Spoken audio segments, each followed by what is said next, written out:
What's up, guys? It's your boy Hokage Puya here, and so far, the Club World Cup has been a success, and if you do not believe so, you're just a hater. So this video is for the haters. These people are for the people that are coming to a realization. The Club World Cup so far has been a success. Right now, I believe round 2 of the group stage games is about to end. I think Man City versus Al Ain is the last game. I have it here to the side. I was watching it while editing some stuff on my computer. They're 3-0 up at halftime. Cool. But so far, the Club World Cup has been a success. Why? Why? Well, actually, let's start with this. Why were there skeptics coming to this tournament? I think a lot of people on very surface level facts, very surface level information, immediately said, I don't like this tournament. I doubt this tournament. I'm not going to take this tournament seriously. And the reason for that is one, is people see the Club World Cup, new format, more games, and they instantly are like, oh my God, there's already so many games with international break, nations leagues, the extended, the longer format Champions League. There's already so many games.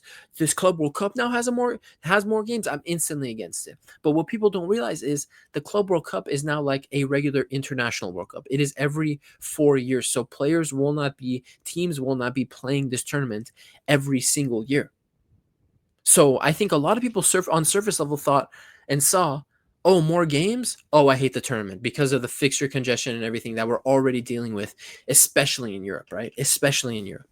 So I think surface level people kind of went to the hate train right away. And I don't think it was justified because people are not realizing this is now an every 4-year occurrence. So for me, it's not that big of a deal. It's not that big of a deal. And I think another reason why people were instantly on the hate train for this Club World Cup is because a lot of top European clubs were not going to this Club World Cup. A lot of teams that people felt like should have deserved to have been there were not there. And personally, I'm glad FIFA stuck to their guns. I'm glad they structured it this way because, yes, Europe still dominates the amount of teams that are in the Club World Cup. But still, you're getting a lot of good exposure to different teams from different confederations from different parts of the world at this tournament. And I'm liking that. For example, the Urawa Reds. The Urawa Reds, I didn't really know anything about them. I'm not too much in tune with the Asian club football scene. But the Urawa Red guys are out there yesterday against Inter Milan. They were winning a majority of that game against Champions League finalists Inter Milan. And you're seeing the Urawa Reds with their entire ultras from freaking Japan. They came out. They sold out a whole section. They were cheering and loud and there to support their teams. There with as much passion as the European ultras we all like to glaze, we all like to fantasize about all the time. But you got guys from Urawa Reds, Asia, coming out and showing the exact same energy as Boca Juniors, team riverplate, even the South American fans. Urawa Reds, man, they match those guys in terms of energy. So you're seeing a lot of teams, unknown teams, get a lot of good exposure here. Their fan base is getting a lot of exposure. And I think a lot of people thought, one, extra games, I'm on the hate train. Two, teams like Barcelona, Liverpool, Arsenal, etc. are not there. I'm not taking it serious. Three, teams from lesser known confederations are there. It's a crappier tournament. These teams won't be able to hold their own. Europe because usually the Champions League winner usually always wins the Club World Cup. You know that every year edition of the Club World Cup we do, that little crappy tournament, semifinal, whatever tournament they do for the Club World Cup, usually the Champions League winner would always win it. And I think a lot of people's arguments were also that, okay, well, what's going to change? The European champions always end up winning the Club World Cup in all the previous editions. Yes, there's a little hiccup here or there. Chelsea in 2012 did not win, etc. But still, typically the UCL winners win the Club World Cup. So what's going to change if you expand the format, you add more teams? Won't Europe still dominate? And the surprising thing to many people, and honestly surprising to me, because I was still skeptical. I don't disrespect South American football. I don't disrespect other countries, other leagues, whatever. But I was still skeptical thinking about all the money, all the world-class talent, all the exposure these big clubs have. I wasn't so sure how the smaller clubs, how the clubs of big stature but less influence and less world-class players would do at this tournament. You're seeing at this tournament, guys, they are doing fine. Now, yes, you have your you have your MLS teams that aren't doing so well. You have an Auckland losing 10-0 to Bayern on the opening match, in the opening matches, and people instantly take like that 10-0 result against Bayern, and they say, "There you go, our point is proven. This tournament is a joke." And yes, although I believe this tournament should be for everyone, and I want to get good exposure in this tournament for teams all around the world, I do think that Auckland, the Auckland situation where they're just going to come here and get smashed, and their squad is made up of 9 to 5 workers. I think that's something that FIFA should iron out and not let happen 4 years down the line. But people take a result like that and try to illegitimize the entire tournament right away. However, bro, let me tell you, the South American teams are doing great. Look at Group A. Palmeiras, after 2 games, tied on 4 points with Inter Miami. FC Porto has been awful. FC Porto has not been up to scratch. They have not been able to compete with the other teams in this group. Botafogo just beat PSG 1-0. They're top of Group B, a group with PSG, Atletico Madrid, and Seattle Sounders. Group C, okay, Bayern, it's kind of standard. Bayern is in first, Benfica in second, Boca Juniors in third, Auckland in fourth, right? Standard. But Boca Juniors, if they get a big result against Auckland and increase the goal difference between them and Benfica, and Bayern get a big result against Benfica, Boca Juniors all of a sudden can jump over Benfica and qualify over the big European team, the so-called big European team. Group D, Flamengo just pimp-slapped Chelsea 3-1 the other day. And LAFC is at the bottom. River Plate, top of the group right now on goal difference over Inter. Group F, Fluminense has, although they're tied on points with Dortmund, Fluminense has been the far more impressive team than Borussia Dortmund. And the Mamelodi Sundowns as well from South Africa, they probably should have came away with at least a point against Dortmund. I'm going to keep it honest. And Ulsan HG, yes, they have 0 points, but they've played well. They've been able to give guys difficult matches in their group. And then Group G, Juventus and Manchester City have proven to be just a little too strong for Wydad and Al Ain. But for example, Wydad from Morocco, this team, their ultras came over and they're getting huge exposure. They're filling whole sections out at these stadiums. And for example, Wydad today against, I think it was against Juventus, their whole away section filled out. They got the flares, smokes, and everything going on for a game against Juventus. Good exposure for them. And then in Group H, you got Real Madrid tied on points with Salzburg, Al Hilal with 2 draws so far. These guys can get a result on the last game and still qualify into the knockout stages. So you're seeing that it's not necessarily, as simple as that. The European teams are just going to dominate. They're going to be the best teams at this tournament. The semifinals and finals are going to consist of teams from just Europe. And I'm not going to act like I told you so, this and that, like I know everything. I was skeptical, but now after 2 games in each group, you're seeing that maybe that's not the case. You're seeing that a Botafogo, a River, etc., Palmeiras, Fluminense, I won't be surprised if 1 or 2 of these teams finds themselves in a semifinal and potentially a final or wins the thing. Because you're seeing that, yes, they come here and play with the passion. They're going to sit back and defend and play very physical with these European teams. But for the love of their clubs and everything, there's another factor that these smaller teams from all around the world, basically all the teams that are not in Europe, they're playing they're playing for something more here rather than the club and for the respect of their league, their team.